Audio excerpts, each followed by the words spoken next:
So I'm busy taking a walk on the farm, and I'm thinking about how when you're in the phase of preparation, a lot can look barren and a lot can look like nothing is happening, because at the moment we're plowing, and you see how the plowing of the former seasons remnants go back into the ground, so the earth it feeds off of that. You see how the bugs and the creatures that are underneath the ground come to the forefront. You see how the birds are so happy. I mean, the other day we had I think they're blue cranes. We had I think we counted 15 of them on one field, if not more.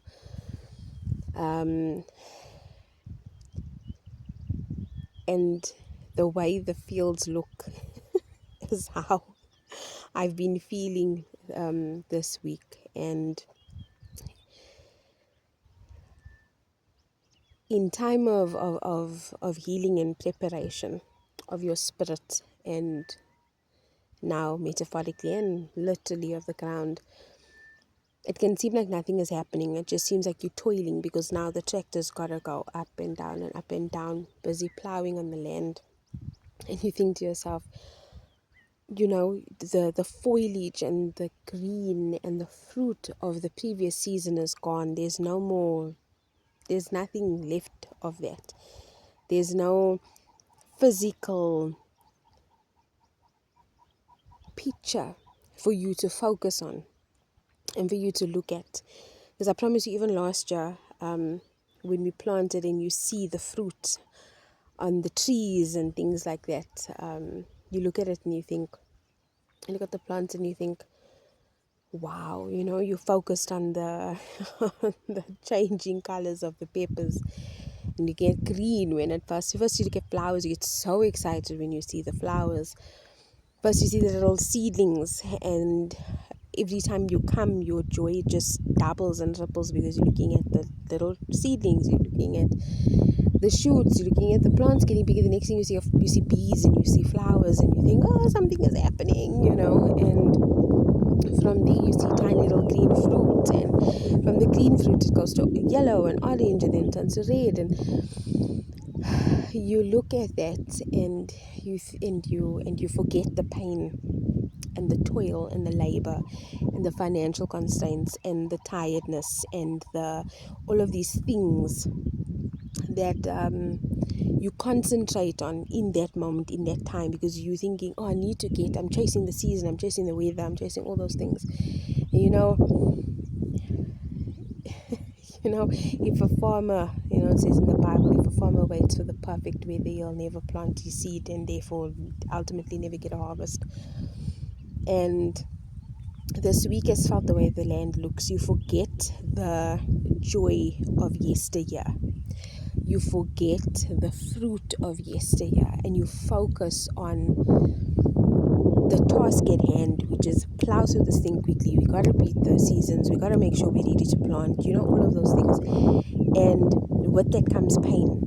You've got, every single day, you've got a challenge. I mean, my husband's been facing challenges with the tractor, and the plow is doing its own nonsense, and we've had to buy new blades, and it's chowing diesel like there's no tomorrow. And I mean, with the increase in the diesel prices, it's another thing. So it now, because of that increase, it takes away the allocated budget that you had for other things, and there's constantly something every single day that you have to balance. Never mind our other business that we're trying to now we're moving out of a certain drier season, as it were, into a busier season. So you've got everything is overlapping, everything takes money, everything takes time, and yet it's not the time to reap yet, it's the time to sow.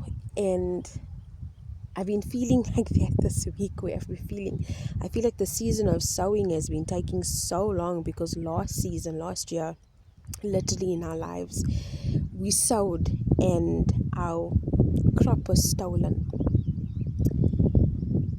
Our fruit was stolen. It was taken from us. And I'm not talking about the land. I'm talking about our fruit, our crop that we labored for, that we told ourselves that we're not going to take any type of reward for in the year, because we know at the end of the year it's going to be time for shareholders to receive. So we sowed back in, and we were patient, and we worked late nights, and we missed out on family events. I mean, for years already we've been sacrificing like that, but last year there was an element to our business where the thief came in the night and stole what was ours, stole a path to our future. And so we now are in the process of restoring it. We now in the process of the extended sacrifice to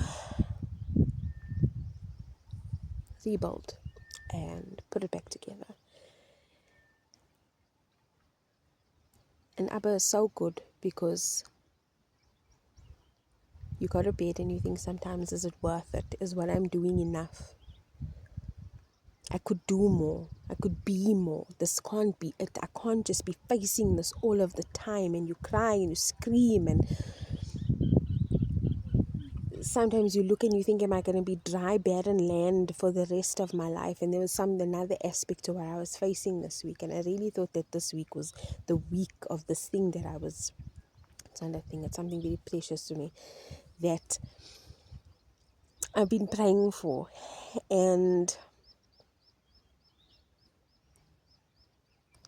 it was not easy. And I told my husband what I was facing, and I told him, and he told me what he was dealing with, and we spoke about it over a cup of coffee. And that's what I love that we can always do, is even if we can't speak the night before, even if we're too overwhelmed, if we're too tired, if we're feeling just a little bit under pressure, if you're pressurized from life, we always meet again in the morning. And that just reminds you that we might last for the night, but joy comes in the morning. In the morning we were talking, and he prayed for me, and I didn't know the words of what he was praying, because I'd prayed earlier on. So I carried on getting our stuff together, because we had a shift that we had to work that day, and I was getting stuff together, like our coffee and all of the things that we need, and because where we are is kind of far from everything. So I was just getting all of that stuff together, and we're coming onto the farm, and we saw a secretary bird. A whole secretary bird. We first thought it was an eagle, because we saw it amongst bushes, and we saw the top of his head, and I'm like, wow, that's a bit big, My husband's like, no, I think that's a bit large for an eagle, And we saw it walk out of the bush.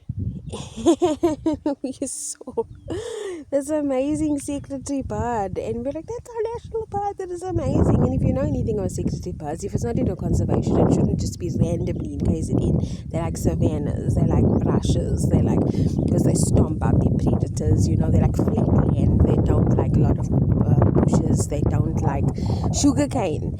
And the most miraculous thing is that it was not scared of us, it didn't fly away, and our car is loud. And it didn't fly away, it didn't get frightened, it just stayed there. And I'll try to insert a picture of it, but it's not very clear, because we were far from it. It seems we were close, but it seems far, with the phone. And we were just amazed, and it does not come out of a bush. It comes out of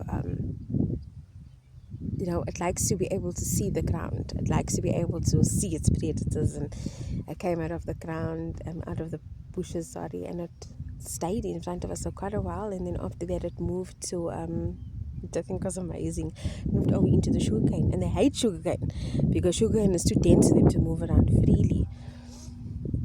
And for us to get shown something so beautiful, if you watch my previous videos, you'll know that about the eagles, the fish eagles.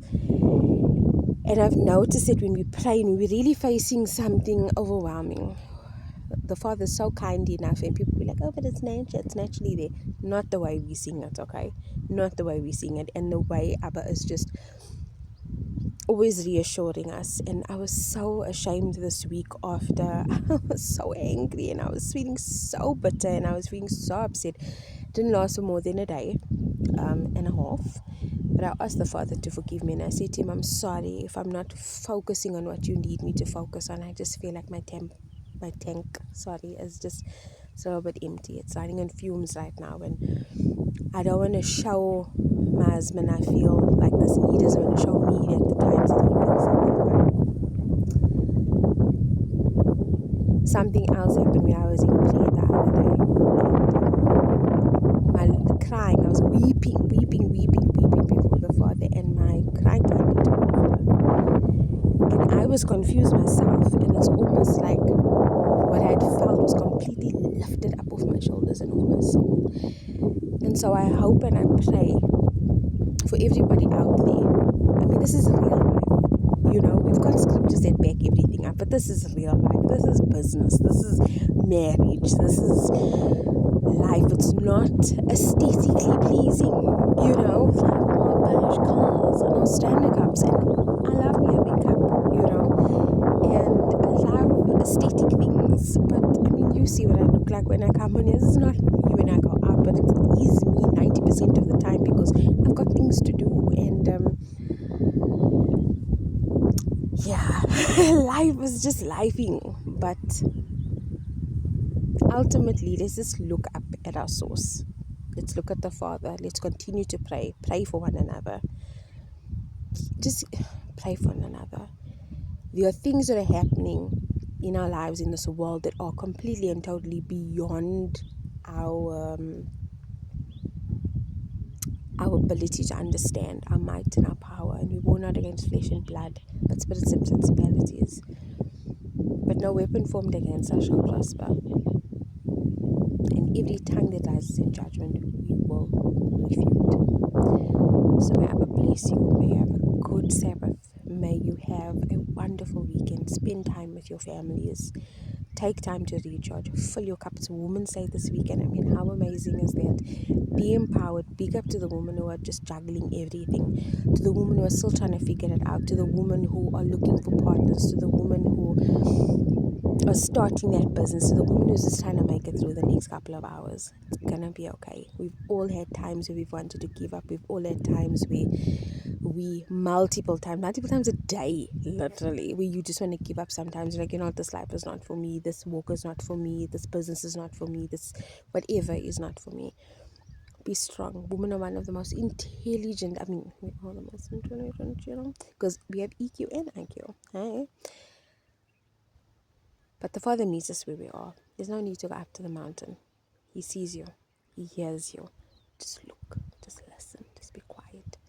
Normally I walk on this farm and I take a walk sometimes when my husband's busy on some things.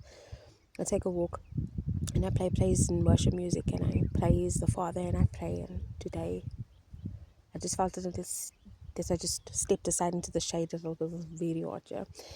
And I just stepped aside a little bit into the shade. By the days you can see the rusty trailer behind me, and I just thought to myself, you know what? I'm enjoying the peace. I'm enjoying the quiet. And remember, Messiah speaks in the still, small voice. So, be encouraged. I'll talk to you again as the Spirit leads.